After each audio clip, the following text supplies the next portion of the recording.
నమ శివాయ. ఒక మంచి పని చేద్దామా?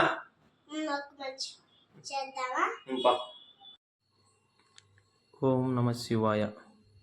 నేను మీ మల్లికార్జునని.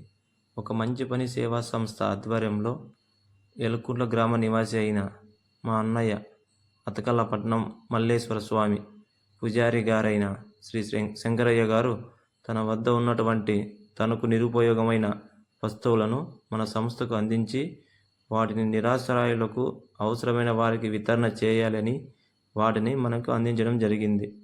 మన సంస్థ ద్వారా వాటిని నిరాశ్రయులకు అందించే కార్యక్రమంలో మేము నిమగ్నమయ్యాము.